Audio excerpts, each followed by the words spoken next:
बिहार की राजनीति में जदयू और बीजेपी आमने सामने है। लगातार ये कहा जा रहा है कि बीजेपी अब मास्टर प्लान तैयार कर ली है जदयू को खत्म करने को लेकर।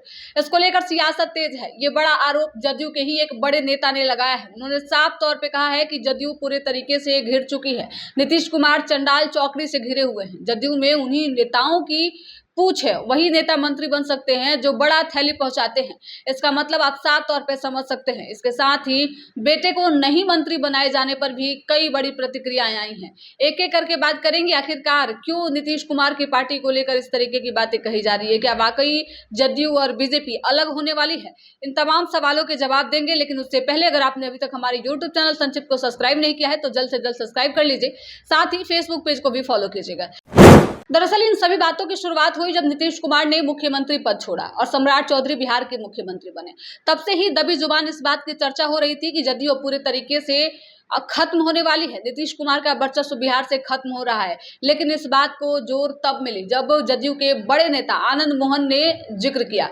उन्होंने साफ तौर पे कहा कि नीतीश कुमार चंडाल चौकड़ी से घिरे हुए हैं। जदयू में वही नेता मंत्री बन सकते हैं जो बड़ा थैली पहुंचाते हैं। इसका मतलब साफ तौर पे आप समझ लीजिए, आनंद मोहन ने आरोप लगाए हैं कि जदयू में बड़े पैसे खर्च करने वालों की ही पूछ है।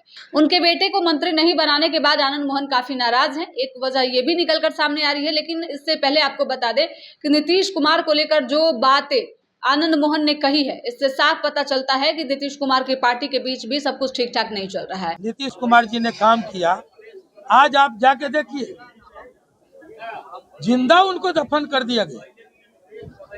कहीं पर नीतीश कुमार जी का चेहरा नहीं नजर आया। मंच पर शपथ ग्रहण हो रहा था, नीतीश कुमार जी वहां मौजूद थे। 85 एमएलए के साथ खड़ा एक व्यक्ति था और उनकी तस्वीर नहीं थी उस मंच पर। तो साथियों, मैं प्रेस के मित्रों से कहूंगा कि आप इस बात को समझिए। ये जो नैरेटिव सेट करने की कोशिश होती है, आनंद मोहन बेटा के लिए बौखला गया है। इसके पहले क्यों बोला था आनंद मोहन एयरपोर्ट पर उतरते? हम नहीं जानते थे ये सब बोलने का अंजाम क्या होगा। अंजाम की परवाह नहीं करता आनंद मोहन, काम शेर करता है, अंजाम बुजदिल सोचता है। उन्होंने जो आरोप लगाए हैं, ये आरोप साफ तौर पे दर्शाता है कि जदयू और बीजेपी के बीच सब कुछ ठीक ठाक नहीं चल रहा है। नीतीश कुमार पूरे तरीके से ठगे जा चुके हैं।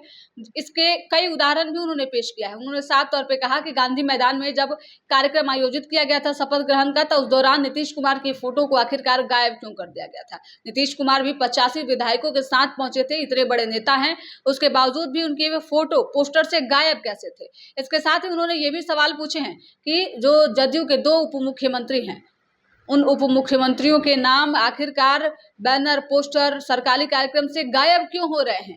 इसके पीछे उन्होंने जदयू को ही जिम्मेदार ठहराया है। उन्होंने साफ तौर पे एक बात का जिक्र किया है कि जदयू में कुछ ऐसे नेता हैं जो जदयू को तोड़ना चाहते हैं, बर्बाद करना चाहते हैं।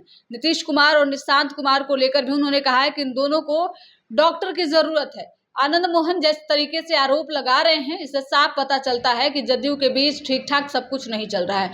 मंत्री नहीं बनाए जाने के बाद ये बातें सामने आ रही है। इससे ये साफ पता चलता है कि आनंद मोहन नीतीश कुमार से इस बात को लेकर भी नाराज हैं कि उनके बेटे चेतन आनंद को मंत्री नहीं बनाया गया। साफ तौर पर उन्होंने मन से कहा कि बेटे ने सरकार बनाने में मदद की थी, बेटे की वजह से सरकार बनी थी, तो मंत्री भी उन्हें बनाया जाना चाहिए।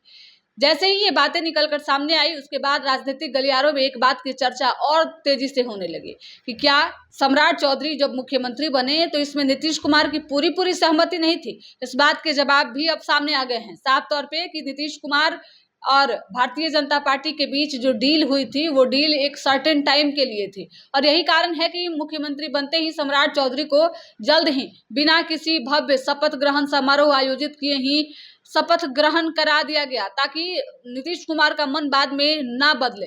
नीतीश कुमार का इस्तीफा हुआ और शपथ ग्रहण की तैयारी होने लगी। बिना किसी कार्यक्रम का शपथ ग्रहण करा दिया गया। अगर ऐसा स्थिति था तो जब मंत्रियों के लिए शपथ ग्रहण की तैयारी पटना के गांधी मैदान में हो रही थी तो इस दौरान मुख्यमंत्री भी शपथ ले सकते थे। लेकिन ये डील जो हुई थी, इसके बाद भारतीय जनता पार्टी को इस बात का डर था कि 5 राज्यों के चुनाव के नतीजे अगर मन मुताबिक नहीं आते हैं तो नीतीश कुमार पे दबाव नहीं बना पाया जाएगा। और यही कारण है कि मुख्यमंत्री बनाने में भारतीय जनता पार्टी ने इतनी जल्दबाजी की और सम्राट चौधरी को बिहार का मुख्यमंत्री बना दिया गया। हालांकि मंत्रियों का शपथ ग्रहण की तैयारी जो है वो पटना के गांधी मैदान में आयोजित किया गया था और इस शपथ ग्रहण को भव्य बनाने की भी पूरी प्लानिंग की गई थी। लेकिन जदयू और बीजेपी की स्थिति इन दिनों जो दिख रही है, इससे साफ पता चलता है कि अब ये स्थिति रही तो जदयू और बीजेपी वो दिन दूर नहीं जब टूट कर बिखर जाएगी। जदयू में जिस तरीके की टूट की खबरें चल रही है, ये काफी लंबे समय से चल रही है। कहा जा रहा था कि निशांत कुमार की राजनीति में एंट्री के बाद जो है वो जदयू एकजुट हो जाएगी, सब कुछ ठीक ठाक चलेगा, लेकिन ये बिल्कुल भी होता नहीं दिख रहा है। नीतीश कुमार जैसे ही मुख्यमंत्री पद छोड़े उसके बाद पार्टी के कई नेता जो हैं वो बगावत के मोड में हैं और लगातार कह रहे हैं कि नीतीश कुमार ने पार्टी छोड़ दिया। और इसके पीछे भी जदयू के कई बड़े नेता हैं, लगातार कई नेताओं पे आरोप लग रहे हैं। अब देखना दिलचस्प होगा कि नीतीश कुमार इसको लेकर क्या कुछ करते हैं। क्या वाकई बिहार में जदयू और बीजेपी पूरी तरीके से टूट के बिखर जाएगी या फिर महज ये आनंद मोहन का एक नाराजगी जाहिर करने का तरीका है। बेटे को मंत्री नहीं बनाने के बाद जो है वो लगातार आनंद मोहन नाराज हैं और मांग कर रहे हैं कि जिस तरीके से उन्होंने सरकार बनाने में मदद की है, मंत्री तो बनाना ही पड़ेगा। अब देखना दिलचस्प होगा जदयू की नाराजगी खत्म होती है या फिर भारतीय जनता पार्टी के साथ रिश्ते बिगड़ते हैं। फिलहाल इस खबर में इतना ही। धन्यवाद।